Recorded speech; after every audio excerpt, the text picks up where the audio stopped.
ختم کرنا, اور جہاں سے قرض لیا جا رہا ہے, جن کی گود میں آپ جا کے بیٹھ گئے اور وہ ہمارے ملک کو جو کلچر دے رہے ہیں وہ خاندان ٹوٹنے کا ہی کلچر ہے. اس میں ماؤں کی بھی بڑی ذمہ داری ہے.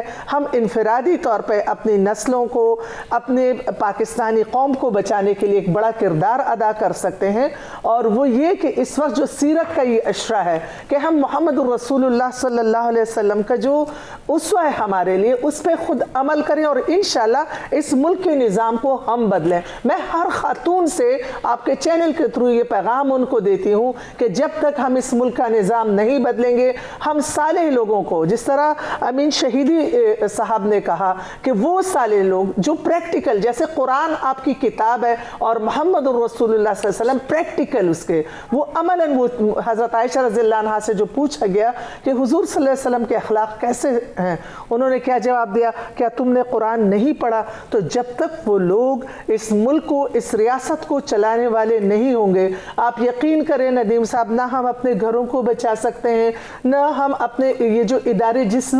انتشار کا شکار ہیں, نہ ہم اس کو بچا سکتے ہیں. میرے پاس آخری 1.5-2 منٹ ہے. امین شہیدی صاحب, یہ فرمائیے گا کہ ایک اور بڑی اہم چیز ہے جس کے اوپر ظاہر ہے کہ کام ہونا چاہیے, اور وہ مذہبی ہم آہنگی بھی ہے. اب یہ سارے معاملات جو ہیں یہ تو آپس میں جڑے ہوئے ہیں, تو کیا جو بات کر رہے ہیں پرائم منسٹر صاحب فلاحی اسلامی ریاست, جب بکھراؤ اتنا زیادہ ہو جس کو سمیٹنا بھی ہو اور اس کے بعد یہ تصور بھی ہو, تو کیسے؟ میں آپ کا سوال نہیں سمجھا, سچی بات یہ ہے نہیں کہ آپ پوچھنا کیا چاہ رہے ہیں. کہ فلاحی اسلامی ریاست کا تصور کیسے اتنے بکھراؤ کے ساتھ پھر ممکن نہیں ہے, سمیٹنا ہے چیزوں کو. دیکھیں مشکل اس وقت یہ ہے عمران خان صاحب کی کہ مہنگائی اپنے عروج پر ہے, اور باہر کا پریشر بھی بہت زیادہ ہے, اور آپ نے اپنے قرضوں کی ادائیگی کے لیے مکمل طور پر مغربی غلامی کا طوق اپنے گلے میں ڈالا ہوا ہے. جو آپ نے الیکشن سے پہلے نعرے لگائے تھے, ان تمام نعروں کے 180 ڈگری برعکس آپ نے اپنے عمل سے کچھ اور ثابت کیا ہے. اب ایسی صورتحال میں عوام کو آگے لے کر چلنے کے لیے ان کے پاس مذہب کا کارڈ استعمال کرنے کے علاوہ کوئی اور راستہ نہیں ہے. تو یہ جو اس وقت ہمیں نظر آ رہا ہے, میں یہ ایمانداری کے ساتھ سمجھتا ہوں کہ ہو سکتا ہے ان کے دل کی خواہش ہو, لیکن ان کی کابینہ, ان کا سسٹم اور ان کا جس نظام میں وہ اس وقت موجود ہیں, وہ نظام نہ سیرت النبی کو افورڈ کر سکتا ہے اور نہ قرآن کی تعلیمات کو افورڈ کر سکتا ہے. جس کابینہ میں بیٹھنے والوں کو قرآن کی ایک آیت نہیں آتی, جس کابینہ میں بیٹھنے والے راتوں کو کسی اور دنیا میں ہوتے ہیں, ان سے آپ یہ توقع رکھیں کہ وہ نبی کریم کی فلاحی ریاست کا خواب بھی دیکھیں اور اس کی عملی شکل بھی آپ کے سامنے پیش کریں, تو یہ دیوانے کا خواب ہے. اس لیے میرا خیال ہے اس کو اس حد تک ضرور قبول کر لینا چاہیے کہ بڑا اچھا نعرہ ہے, خوبصورت ہے, ہونا چاہیے, لیکن پریکٹیکلی آپ کو 1% بھی اس طرح کی کوئی امید نہیں رکھنی چاہیے, اس لیے کہ اس وقت جس ماحول میں یہ گھرے ہوئے ہیں مجموعی طور پر پورا ملک, اس میں ایسی کسی چیز کی 30 سیکنڈ ندیم صاحب دیکھیں, جس وقت پاناما پہ جماعت اسلامی نے کیس کیا, یہ ہمارے ساتھ آیا کیس کیا, نواز شریف جو ہے اس نتیجے میں نکلا, لیکن وہ ایک فرد کو نکالا گیا, لیکن جو اور لوگ تھے ان کو نہیں نکالا گیا. ابھی جو ہم پینڈورا باکس پہ ہم گئے, یہ ہمارے ساتھ نہیں گئے. مدینہ کی ریاست ہمارا نعرہ تھا, انہوں نے اڈاپٹ کیا, لیا. اب فلاحی ریاست جو ہے وہ جماعت اسلامی کا نعرہ ہے اور یہ لوگ لے رہے ہیں. تو آئیے پھر یہ پینڈورا باکس میں جو آپ کے جتنے کابینہ کے لوگ ہیں, اس ملک کو ذرا قرضوں سے آزاد کریں. جو سود میں ہم آدھے سے بجٹ زیادہ چلا جاتا ہے اور ہم کسی کے غلام بن جاتے ہیں, تو آئیے آپ اور اس میں اپنے جو اپنے کابینہ کے لوگ ہیں اور پارلیمنٹیرین کو چھوڑے, کابینہ کے لوگوں سے ان لوگوں کو آزاد کریں اس ملک کو جو اس پینڈورا باکس میں ان کے نام ہے. میرے پروگرام کا وقت ختم ہو رہا ہے. بہت شکریہ امین شہیدی صاحب, بہت شکریہ عائشہ سید صاحبہ. ناظرین, آپ نے ہمارے پینل کے شرکاء کی گفتگو سنی. اب تک کے لیے اتنا ہی, اجازت دیجیے, اللہ حافظ.